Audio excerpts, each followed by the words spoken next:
मौसम में अचानक बदलाव देखा जा रहा है। आंधी, तूफान, वज्रपात कल से ही शुरू है और इसको लेकर के पूरे उत्तर भारत में समस्या खड़ी हो गई है और बिहार में 2 दर्जन से अधिक लोगों की मौत हो चुकी है। उत्तर प्रदेश में भी भयंकर तूफान आया हुआ है और ऐसे में आगे क्या स्थिति बनेगी, ऐसा क्यों हुआ, इस पर आइए जानते हैं मौसमविद डॉक्टर दिलीप सिंह से।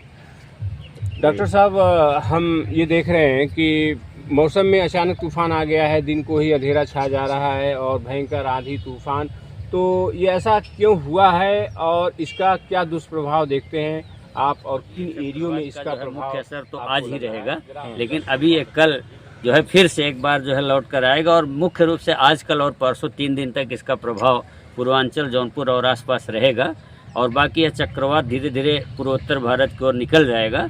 तो 3-4 दिन के बाद यह मौसम साफ हो जाएगा।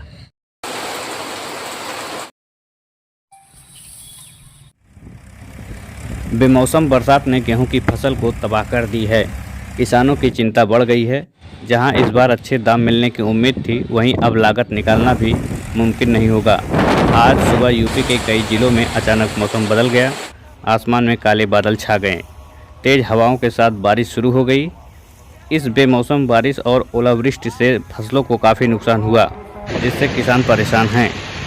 जहां एक ओर गेहूं की फसल तैयार हो चुकी है, वहीं दूसरी ओर अचानक अयोध्या, संत कबीर नगर, वाराणसी, जौनपुर समेत तमाम जिलों में मौसम ने करवट बदल ली। कई इलाकों में आंधी के बाद बारिश हुई। बुधवार की रात से बृहस्पतिवार की सुबह भी जमकर बारिश हुई। गेहूं की फसल खेत में क्या कर रहे थे आप जब पानी आया? पानी आया तो मैं यही वो जब आहन रहा था, तब से खूब जोर से बारिश होने लगी। बहुत सारा डांठ उड़ के मजे दूर तक उड़ गया। यही बटोर टूट रहे हैं, देखिए हुआ है। तो वहीं दूसरी तरफ यूपी के मुख्यमंत्री ने आंधी, बारिश, ओलावृष्टि को लेकर संबंधित जनपदों के अधिकारियों को पूरी तत्परता राहत कार्य संचालित करने के लिए निर्देश दिया है। निर्देश में उन्होंने अपने अधिकारियों को बोले हैं कि घायलों का समुचित उपचार कराया जाए। वर्तमान में गतिमान गेहूं की सरकारी खरीद के दृष्टिगत मंडियों सहित सभी खरीद केंद्रों पर गेहूं के सुरक्षित भंडारण का पूरा ध्यान रखा जाए। सर्वे कराकर फसल नुकसान का आकलन करते हुए आख्या शासन को भेजें, ताकि इस संबंध में अग्रेतर कार्रवाई की जा सके। जनहानि और पशु हानि की होने की स्थिति में तत्काल प्रभावित को राहत राशि का वितरण करें, घायल का समुचित उपचार कराएं।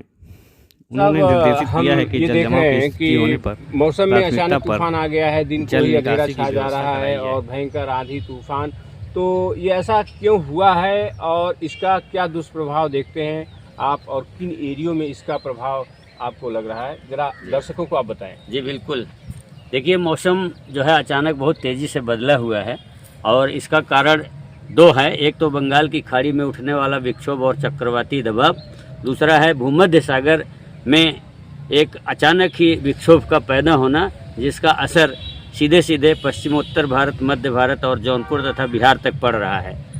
वास्तव में मौसम अप्रैल के अंतिम सप्ताह में प्रथम सप्ताह में बहुत तेज़ी से बिगड़ गया है।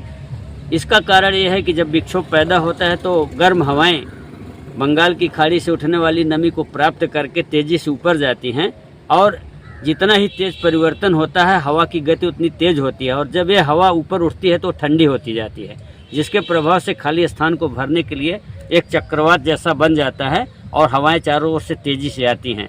ऊपर जाकर हवा ठंडी हो जाती है और जैसे जैसे ऊपर जाती है हवा ठंडी होती चली जाती है और धीरे धीरे वो बड़ी बड़ी बूंदों में बदल कर वर्षा के रूप में गिरने लगती है। इधर चारों ओर जो निर्वात या वैक्यूम पैदा होता है, उसको भरने के लिए हवाएं बहुत तेज़ी से चक्कर खाती हुई आती हैं। तो ये वर्षा भी उसी पश्चिमी विक्षोभ का प्रमाण है, जिसमें एक हल्के मध्यम दर्जे का चक्रवात पैदा हुआ, जिससे आंधी, तूफान, ओलावृष्टि, वज्रपात, बिजली की चमक गरज का जो है पैदा हुआ क्षेत्र जो उत्पन्न हो गया है। इसका असर बिहार और जौनपुर के उत्तरी भागों से लेकर लखनऊ और दिल्ली, नोएडा तक रहेगा, लेकिन जौनपुर और आसपास इसका असर कम रहेगा, काफ़ी कम रहेगा और यहाँ धन जन हानि की बहुत कम संभावना है। तो ये थे डॉक्टर दिलीप सिंह, जो कि मौसम के बारे में जानकारी रखते हैं। आपका कहना है कि यह पश्चिमी विक्षोभ के कारण ऐसा हुआ है और लेकिन ये अच्छी बात यह है कि पूर्वी उत्तर प्रदेश के लिए, पूर्वांचल के ज़िलों के लिए यह ज़्यादा नुकसानदेह नहीं होगा। शेष और धन्यवाद। अभी